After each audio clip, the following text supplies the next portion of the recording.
Hi friends, आज मैं बनाने जा रही हूँ फिरनी।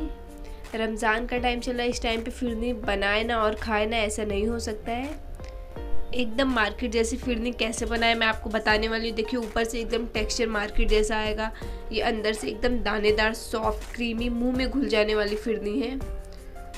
बहुत ही आसान टिप बताने वाली मैं आपको। आप घर में बहुत टेस्टी मार्केट जैसी फिरनी बना के रेडी कर लेंगे। आप इसे अभी रमज़ान में बनाएं, ईद आ रही है, ईद में बनाइए। जब भी आपका बहुत इजी टेस्टी डेजर्ट खाने का मन करे तो आप इसे ज़रूर ट्राई करें। बहुत ही इजीली बन जाता है, बहुत कम चीज़ों से बनता है। तो वीडियो को पूरी देखना। चलो बनाना शुरू करते हैं।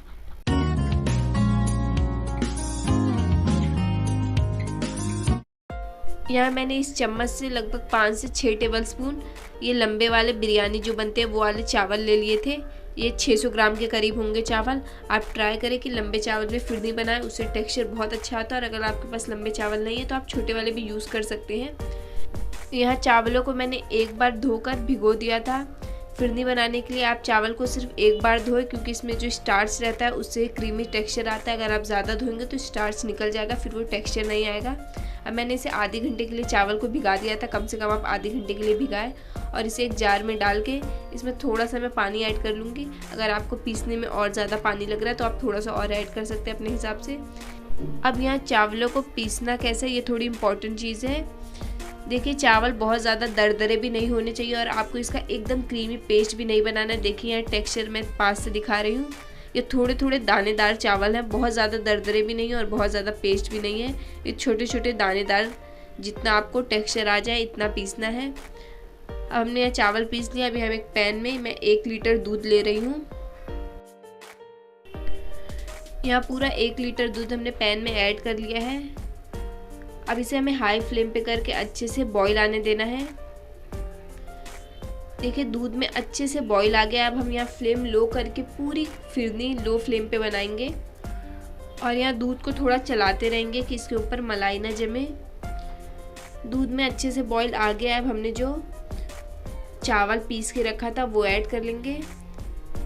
आप एक चीज़ का यहाँ ध्यान रखें कि आपने जैसे चावल ऐड किया वैसे आप दूध में इसे अच्छे से मिक्स कर ले। पहले चावल ऐड करके आप तुरंत इसे अच्छे से मिक्स कर लेंगे तो इसमें चावलों के लम्स नहीं बनेंगे। अच्छे से इसे मैंने मिक्स कर लिया है चावलों के साथ। अब इसमें मैं केसर ऐड कर रही हूँ। आप अपने हिसाब से केसर ऐड कर सकते हैं। अगर आपके पास केसर नहीं है तो आप उसके बिना भी कैसे बना सकते हैं वो आप वीडियो को पूरी देखना, मैं आगे बताऊँगी। केसर ऐड करने से फिरनी में बहुत अच्छा येलो कलर आता है। आप अभी स्टार्टिंग में ऐड कर देंगे तो अच्छे से पकाते पकाते केसर का बहुत अच्छा कलर आ जाएगा फिरनी में। यहाँ आपको लो फ्लेम करके लगातार चलाते हुए इसे अच्छे से पका लेना है कि चावल अच्छे से पक जाए। और आपके बनाते टाइम अगर स्टार्टिंग में चावलों के लम्स पड़ भी गए हैं तो आप उसे अच्छे से चलाते हुए लम्स को तोड़ते रहें और पकाते रहें। वो अच्छे से पक जाएंगे और इसमें कोई लम्स नहीं बचेंगे आपकी फिरनी पकने तक। देखिए, यहाँ अच्छे से 80% चावल कुक हो गए हैं। इसमें थिकनेस भी बहुत अच्छी आ गई है। अब हम यहाँ चीनी ऐड कर लेंगे और ये मैं थोड़ा सा छोटी इलायची का पाउडर ऐड कर रही हूँ। चीनी आप अपने टेस्ट के हिसाब से ऐड करें, आपको कितनी मीठी फिरनी पसंद है। पर फिरनी बहुत ज़्यादा मीठी नहीं होती है तो इसलिए चीनी मैंने थोड़ी कम ही ऐड की है। अब ये वैनिला एसेंस है मेरे पास, इसकी मैं 3-4 ड्रॉप ऐड करूँगी। ये ऐड करना ऑप्शनल है, पर आप इसे ऐड करेंगे तो केसर के साथ वैनिला का जो फ्लेवर आएगा वो बहुत ही अच्छा आएगा।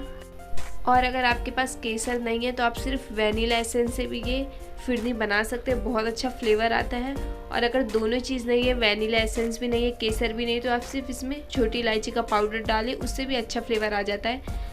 देखिए, यहाँ लगातार लो फ्लेम पे चलाते हुए मैंने इसे अच्छे से बना लिया। इसमें बहुत अच्छा कलर भी आ गया और ये चावल अच्छे से पक गए, एकदम परफेक्ट थिक हो गई है। तो अब हम गैस का फ्लेम बंद कर देंगे। अब मेरे पास मिट्टी की एक कटोरियाँ थी तो मैं इसमें निकालूंगी इसे मार्केट जैसा लुक देने के लिए। आप नॉर्मल स्टील की कटोरी आपके पास घर में जो भी है आप उसमें निकाल सकते हैं। देखिए, कितनी दानेदार क्रीमी परफेक्ट फिरनी बनी थी ये। देखिए, अब इसके ऊपर मैं थोड़े से ड्राई फ्रूट ऐड कर लूँगी। आपको जो भी ड्राई फ्रूट खाना पसंद है आप ऐड कर सकते हैं। और जैसे जैसे फिरनी ठंडी होगी इस पर केसर का येलो कलर और ज़्यादा खिल के आएगा। आप इसे आधे घंटे कम से कम फ्रिज में रख के ठंडा कर लें। देखिए, कितना ऊपर अच्छा टेक्सचर आया है, अंदर से क्रीमी दानेदार फिरनी बन के रेडी हुई है। तो आप इसे ट्राई ज़रूर करें, बहुत ही कम चीज़ों से ये फिरनी बन जाती है। वीडियो कैसी लगी मुझे कमेंट करके ज़रूर बताएं, अच्छी लगे तो लाइक करें, चैनल को सब्सक्राइब कर ले। तब तक के लिए बाय बाय।